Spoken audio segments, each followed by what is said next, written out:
வணக்கம் சொந்தங்களே, வாங்க இன்னைக்கு அம்மா வீட்டில் என்ன சாப்பாடுன்னு பார்க்கலாம்.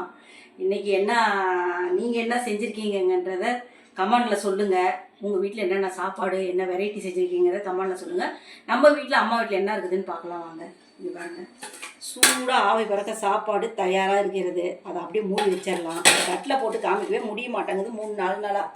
இன்றைக்கி இங்கே பாருங்கள், பூண்டு சின்ன வெங்காயம்லாம் உரித்து போட்டு கருவாட்டு குழம்பு, கொண்ட கருவாடும் அது வஞ்சர கருவாடு மாதிரி சின்ன துண்டு கருவாடுலாம் அதையும் போட்டு அப்படியே கொஞ்சமாக அம்மியில் அரைச்சி குழம்பு வச்சுருக்கேன்.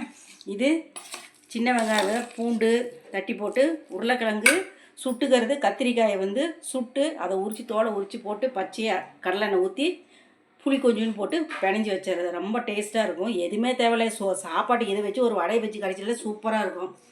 அம்மா வீட்டில் எப்பயும் போல் இன்றைக்கி தக்காளி ரசம், பீட்ரூட் கேரட் பொரியல். இன்றைக்கி அம்மா வீட்டில் இந்த சாப்பாடு தான். வாங்க சாப்பிட்லாம். இன்றைக்கி பிறந்த நாள் திருமண நாள் உள்ளவங்களுக்கு வாழ்த்து தெரிவிச்சுக்கிறேன். பாய்.